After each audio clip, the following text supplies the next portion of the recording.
What is up, everybody? Welcome back to another video. In today's video, we are back with another episode of Lions Latest, going through the latest Detroit Lions news. And as you can see, today's video is being brought to you by BetUS, our sponsor for this year's NFL season and for today's video. Make sure you use that top link in the description. And today, we are going to be diving into the latest Lions news. We haven't had a video like this in a minute, but we'll probably have a few of these over the next couple of days, as tomorrow, we get the final 53-man roster cuts. But you guys know how that goes. A lot of times, you get them in waves. We start to see that across the league. So officially, the cuts have begun, and the Detroit Lions have announced that they are waiving wide receiver Caden Davis and releasing receiver Donovan PeoplesJones after re-signing him to a one-year deal this offseason with some guaranteed money. Now, I do want to keep this video together and still post this because while in this video I did talk a little bit about Donovan PeoplesJones originally, I was trying to make a video updating some of the changes that I had made to my 53-man roster this morning that I posted over on Bleacher Report, so feel free to go check that out. There are also some injury updates in this video as well, so I'm going to try to keep most of this together and still post this, but I just need to hurry. However, it's that time. Cuts are going to pour in, things are going to happen, and it's going to shake up news from 1 minute to the next. And our early news cuts a lot of the suspense about what are they going to do at the receiver position, what are they going to do with Donovan PeoplesJones, because officially he is being released. And he was very unproductive in the preseason, and I thought for me the biggest issue was he looked really stiff. Now, that's always been a thing with PeoplesJones. There's certain routes that I don't think he separates that well on, but I thought just getting around zone holes, for example, the struggle that seemed to be there for Donovan PeoplesJones for consistency, and then not even taking advantage of every opportunity when the ball was thrown his way did not help. Now, he's being released. Of course, if he can get back on the practice squad, that's something I'm sure the Lions would be interested in. And then Caden Davis being waived, which stinks because Caden Davis did take advantage of some of the opportunities, and week 2 against Kansas City, he had the big touchdown grab, and I was a huge believer of Caden Davis coming into the preseason. It just never got to the level that my expectations were set at for me as a blocker or as a route runner. I liked him in training camp. He started to shine there, started to come along, but it never felt that way throughout the preseason games. Now, yesterday, I know I had Caden Davis on my 53, but I'm not making this up. My updated 53 today had a different receiver, so I'm going to leave that there. That is your update. That is your news. We could talk about that a little bit more going forward, but I want to get the rest of the video out as it still makes sense, but moves are going to continue to be made. So throw this in here at the beginning, enjoy the video, and I will see y'all soon with more news. There's buzz about like, oh, who's becoming available and which players could be on the trade block. Like, for example, today it was reported that a lot of teams were reaching out for John Mechie, the receiver from the Houston Texans, to just see if he's available, even though it hasn't really said anything about the Texans looking to shop the player. So there's going to be a lot of that over the next couple of days, and of course the cuts are going to be kind of piling in, and I don't know when, but there'll be something that we have to discuss, of course. Tomorrow we will be live at 4 p.m., about 4 p.m. Eastern time, to react to the initial 53-man roster cuts. So if you want to see like my first reaction to the full thing, definitely check me out over there. I'll have the link in the community tab. We're also live today for my final 53-man roster projection. I know we did one yesterday, but I did tweak a couple of things, and we'll talk about a couple of those tweaks here today.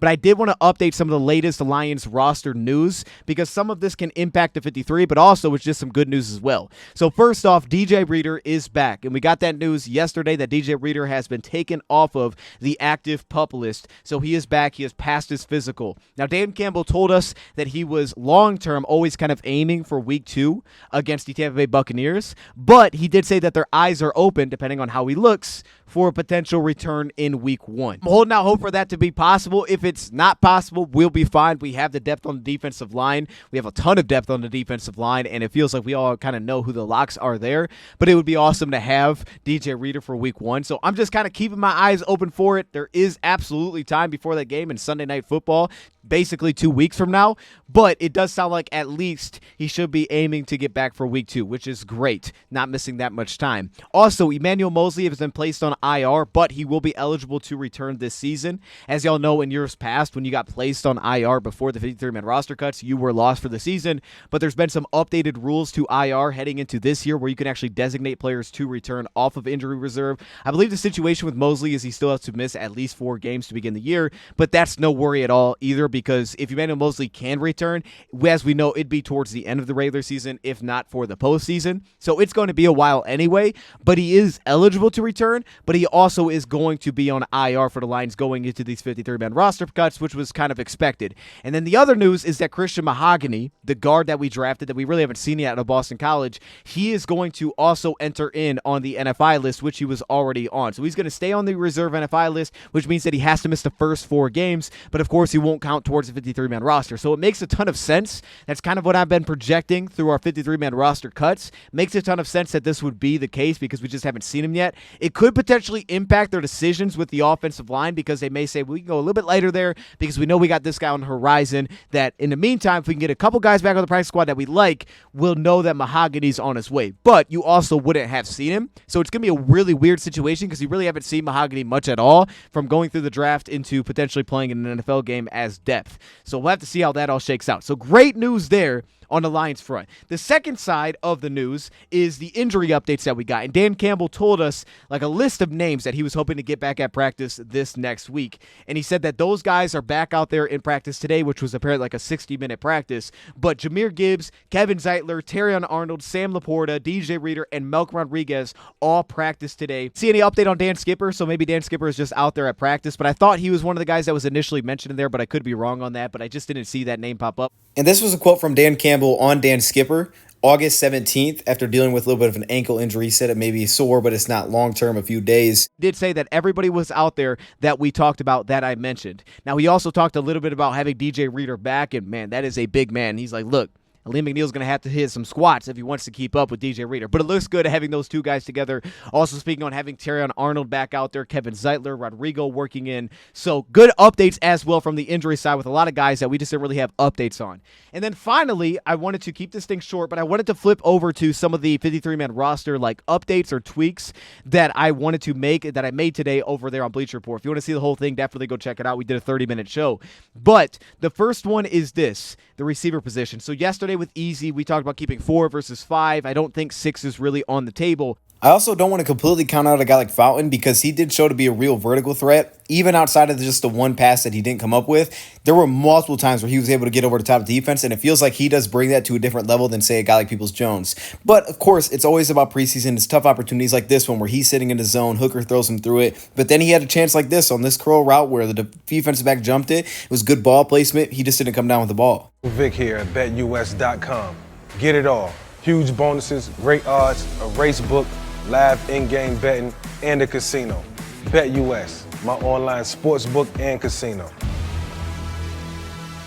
We may go sign someone else from another team to the 53-man roster or potentially even consider a trade. I would understand that as well. I think that's still on the table just because of other positions. Like you don't want to cut a guy that you feel like maybe he has deserved the spot just because you're saying we have to hold a fifth just because we have to hold a fifth receiver. That being said, though, in my 53-man roster projection, I kept 5 receivers. But the 5th receiver I kept, different from yesterday, and I actually changed my opinion on this when going back and watching Caden Davis, who I had kept yesterday, is Maurice Alexander. And I know that it's going to sound like a lot of recency bias because he was awesome in our last preseason game. Scoop, grab underneath on the play action shot play, and then also the one that was behind him on the dig route where he kind of just reached up for it, got himself open, but he made an excellent grab in the air, soaring in the air. You see those, but it wasn't just about that. It was me going back to the Kansas City game and watching for PeoplesJones, but stepping back and saying, man, I really like how Alexander's playing. And he's separating, he's getting open. Not the same kind of like level 1 threat that a guy like Isaiah Williams has shown to be, even though you think he'd be 5'10", 180 when he was, coming out of the draft back in 2020. He's not a big receiver. He's not a burner either. I think he ran like a 4.5 something 40 unofficially. So he's not that either. He separates, though, and he works more so on level 2 and maybe a little bit of level 3, but really level 2 routes. And I think that's what the Lions need. He's been able to separate there. Deep curl routes, over routes, deep crossers, like deep posts. Like he's actually gotten open, and because he's finishing over the middle of the field, I just, you know what? I'm going to keep him on to 53. This may be unlikely. The Lions may say there's too many limitations here, and we're just not going to keep him.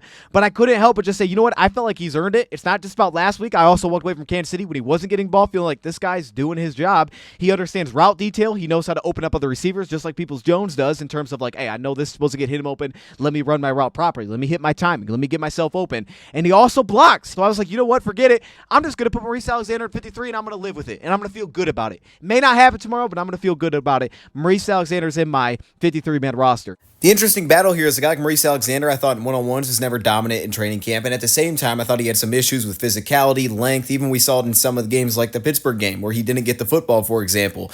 That being said, though, with PeoplesJones, I saw, again, you saw limitations there too. Of course, the shake and zone coverage, you got to get held up on a few different routes. So it's like you have to understand that a lot of these guys have ups and downs. Caden Davis was really good on one-on-ones, and that's why I put him in yesterday because I felt like for practice reasons. So I'm not really sold on any route the Lions go there. But today I felt good about Alexander, so that's the position I went. The other thing that I did, which was the tricky one, and again, it's in that video, I really wanted to keep Michael Neese.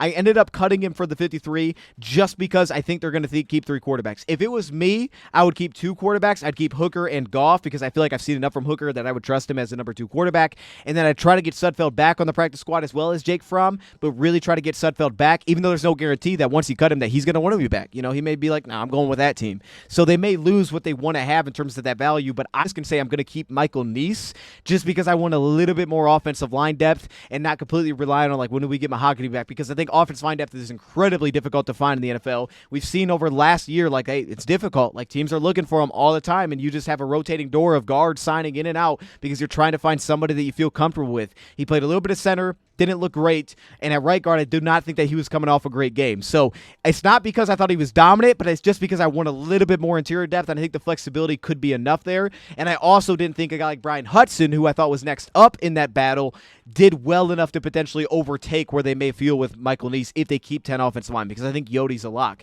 I don't think he did enough. He came out a little bit slow. He settled in, but it was a slow start. Clemens didn't perform that well. So for me, I think keeping 10 offensive line makes a ton of sense. And if it was me, I'd probably cut Sudfeld and keep 10 offensive linemen based on how my numbers just worked out. But in my 53, I did not, just because I think they're going to keep Sudfeld around. And hopefully we can get back some of those guys to the practice squad for the offensive line. I just think it's a risky game. I think it really is with offensive linemen. And I think we could use interior depth because even though Sorsel can and Skipper can, it's definitely not seemingly where they want them to play, right? Manu maybe could, but that's not where they're getting reps. They're getting reps at tackles exclusively. I think they want them to continue to rep at tackle and be tackles. But because of that, I'd like to have a little bit more comfortability with my backup interior offensive line position beyond KO, who could play both guard position, yes, but not really center. We haven't really seen that flexibility. To get Brian Hudson in that mix, I'd be cool with that too. I like Brian Hudson a lot, and actually we talked about him a lot yesterday. And that makes this all really comes together because defensively I kept Kendall Vildor, which I did not do yesterday, even though he didn't play. But today, going through it and really trying to predict, I said I think they're going to keep Vildor. He didn't play for a reason. And Vildor, to me, has earned it. He's had a good preseason. He's a great depth piece. You know exactly what you're going to get. You know the good, you know the bad, but he's with his secondary coach. You know where he's going to perform well, and at the same time, he tackles, right? He contests a lot of passes. He may not consistently make a play on the football, but he does his job consistently. You know exactly what you're going to get when you get with Kendall Vildor, and that guy grinds, and he battles, and he's out there. He's actually active, like you see him. You know, it's not like, oh, man, we haven't seen him because he's hurt. Like, he's out there. He's performing, and he performed when he had the opportunities. Not to an elite level, right, but it was consistent. You knew what you were going to get, and I can rock with that. So I think they keep all 6. My biggest kind of holdup here, because of what I had to do in my 53, was I decided to keep Lawrence Strickland still. I personally believe that he performed in every preseason game. I think that for a guy that you put more on his plate, the fact that he actually excelled, like a lot of guys you put more on their plate and you're like, ooh, that's not good. Let's actually dial back. Matthew Betts, James Houston, different position, but that feels like the case. You know, but with Strickland, I think it was the complete opposite. You know, that was the case with my guy that I really like, Norris, and I was like, hey, maybe safety. But with Strickland, it was, hey, let's give him some slot reps, and I was like, he's actually handling business. He's playing extremely smart. His awareness is on display. He's a big-time special teams impact player. I just think that he's earned it. He makes a lot of underrated plays, as we showed yesterday. I'm still sticking him on there. But because I did that, where I had to be difficult, is I cut both our long snappers. I think Hatton be preferred long snapper. I think it would be. But I cut both, and I said, you know what, I'm going to be bold with it. All right, I don't know every team in the league in terms of their long snapper situation. The Lions will know that much better than I do. And I don't even know if they want to run the risk of someone saying, oh, that's Hogan Hatton. Let's go get him, cut our guy. And saying, well, now you are back with Daly. If they want Hatton, if they feel like he's better, he's more productive on coverage team, he's a better snapper, then just keep him. I understand that completely, right? If they just wanted to keep it simple. But for my numbers' sake, I cut both and just said I'm going to be bold and try to get one of the two back, and hopefully I do get Hogan Hatton back on the practice squad, and then potentially we elevate him. Maybe we get somebody on a list once we get through the 53-man roster. But as of now, we're going to do that. I'm keeping my eye on Broderick Martin because maybe he gets hit on IR too, but I don't know that it's that serious, so I'm just kind of keeping my eye on what happens with Broderick Martin because maybe that could open up a roster spot potentially there. And also, you have to keep in mind that not every player that makes the 53 is going to be active. So with guys like Maurice Alexander, while I have him on the 53, it doesn't mean you don't go out and add another receiver. It doesn't mean that you're still not looking for a body type. And it doesn't mean that he's active week 1, right? The guy from practice squad that you go sign somewhere else, or that you bring back PeoplesJones maybe if you can get him back, or Fountain. And you're like, hey, we're going to go with Fountain. We're going to elevate him, and actually you're going to be inactive, Alexander. That's a possibility. So you got to keep that in mind too. You can't activate every player that's under 53, right? It's like 48, right? So you have multiple players that are going to be inactive. Broderick Martin might be one of those consistently. So you just have to keep that in mind, right? Giovanni Manu would probably be consistently inactive. You got to keep that in mind as well. But those are some of the shakeups there, and I also put together a practice squad squad wish list, which I'll show on the screen, just guys that I would like to have back. The other guy that should be included here is Michael Neese, but Michael Neese is like my number 54. Like he's like right there on the edge. I just don't know how Lions are going to balance it. I got a sense they're going to lean offensive line, but just because of how the numbers work out, because I'm keeping Strickland, it doesn't really work out. If they cut Strickland, which is very possible because now they're deeper at corner, they could just say then, okay, we'll keep Michael Neese, but then you don't have a long snapper, so then you got to figure out that balance. They could go with 4 receivers, and also to that point, I'm still going to go with James Houston. I feel good about that too. I feel really good about it. So I'm going to leave it there. There's your Lions' latest update. Just kind of want to talk through that a little bit. If you want to see the full thing, go check it out over there on Bleacher Report. But for now, I'm going to leave it there. Shout out to BetUS for sponsoring today's video, and I will see y'all for the roster cuts tomorrow. Thank you for watching, and I'm out.